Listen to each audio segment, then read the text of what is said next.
بسم اللہ الرحمن الرحیم۔ السلام علیکم۔ حضرت عمر رضی اللہ تعالی عنہ کی ہدایات تھیں کہ کوئی گورنر اپنے دروازے پر ڈیوڑی نہیں بنا سکتا، ترکی گھوڑے پر سوار نہیں ہو سکتا، باریک لباس نہیں پہن سکتا، چھنے ہوئے آٹے کی روٹی نہیں کھا سکتا۔ امیر المومنین حضرت عمر بن خطاب رضی اللہ تعالی عنہ مسجد نبوی میں بیٹھے ہوئے تھے کہ اتنے میں ان کے پاس سے ایک آدمی کا گزر ہوا۔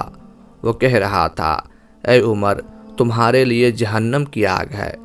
امیر المومنین نے حاضرین سے فرمایا، اس آدمی کو میرے پاس لاؤ۔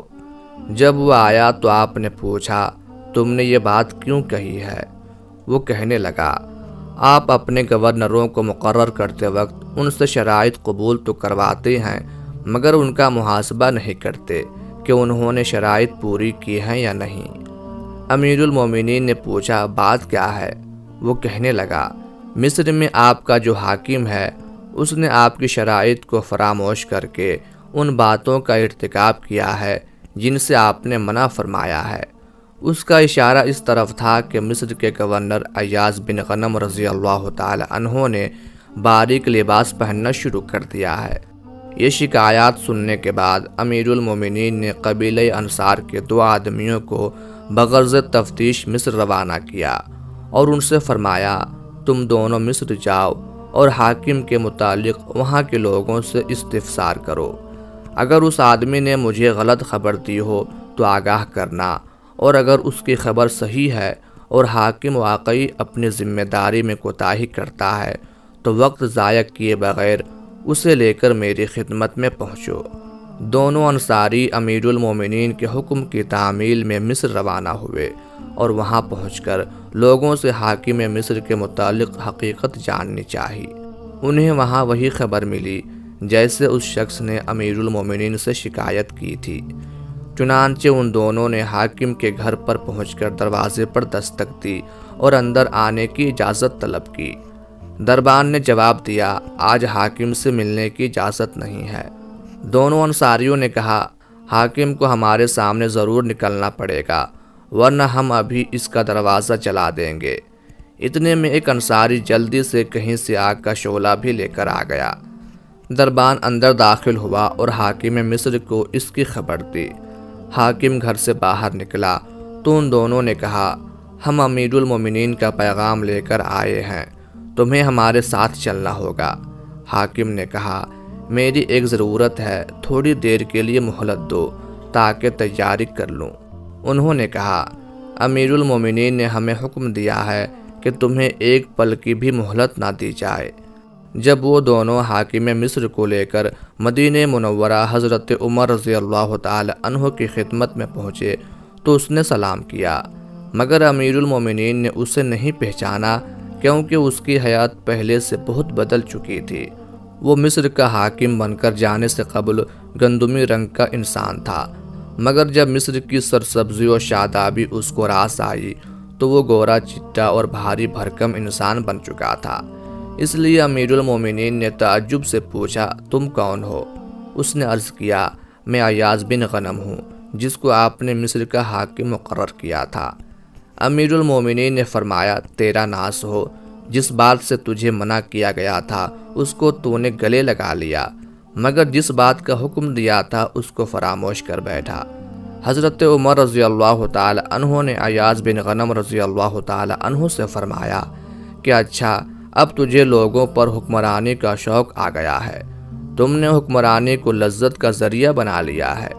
فرمایا کہ جناب گورنر، یہ کرتا اتاریں اور بکری کے بالوں کا بنا ہوا جبہ پہنے، آپ کے ذمے ایک نئی ڈیوٹی لگائی جاتی ہے کہ آج کے بعد آپ بیت المال کی بکریاں چرایا کریں گے۔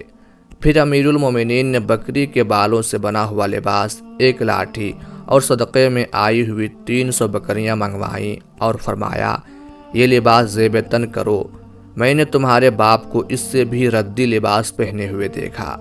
یہ لاٹھی اٹھاؤ جو تمہارے باپ کی لاٹھی سے کہیں بہتر ہے اور فلاں چراگاہ میں جا کر ان بکریوں کو چراؤ۔ اس وقت سخت گرمی کا زمانہ تھا۔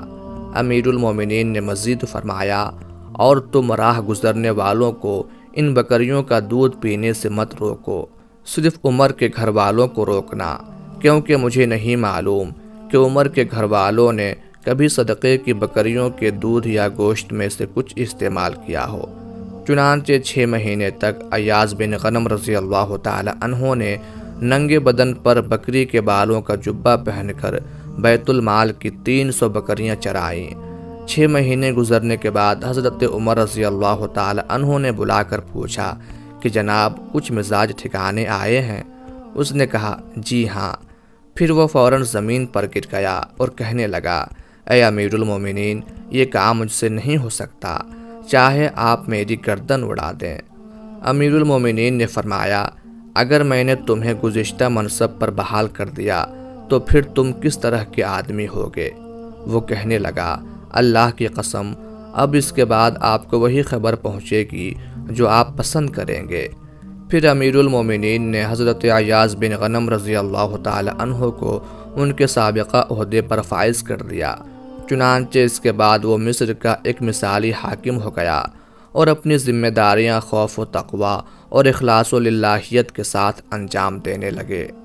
قادسیہ کے مقام پر جب حق و باطل کا معرکہ شروع ہوا تو حضرت سیدنا عمر فاروق رضی اللہ تعالی عنہ روزانہ مدینہ منورہ سے باہر نکل جاتے اور حضرت سعد بن ابی وقاص رضی اللہ تعالی عنہ کی جانب سے قاصد کا انتظار کرتے۔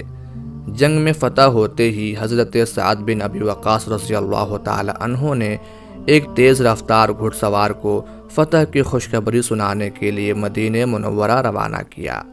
حضرت سعد بن ابی وقاص رضی اللہ تعالی عنہ نے جس گھڑ سوار کو مدینہ منورہ روانہ کیا وہ حضرت سیدنا عمر فاروق رضی اللہ تعالی عنہ سے ناواقف تھا۔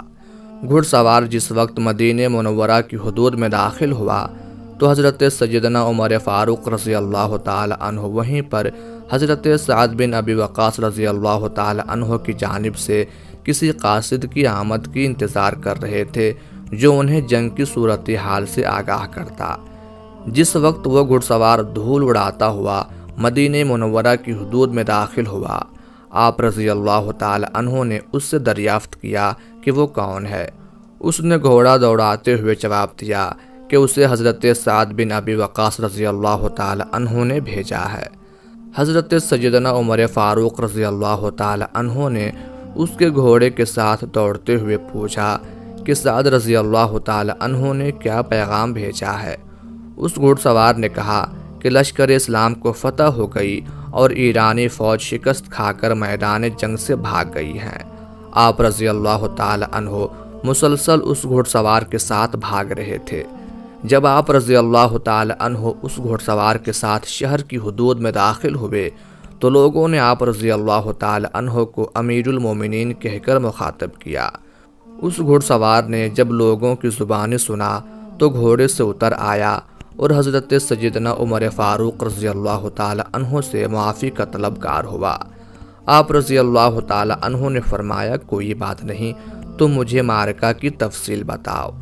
حضرت سیدنا عمر فاروق رضی اللہ تعالی عنہ قادسیہ کے میدان میں مسلمانوں کو فتح سے بے حد خوش تھے، کیونکہ یہ کامیابی مسلمانوں کو 3 زبردست خونی معرکوں کے بعد ملی تھی۔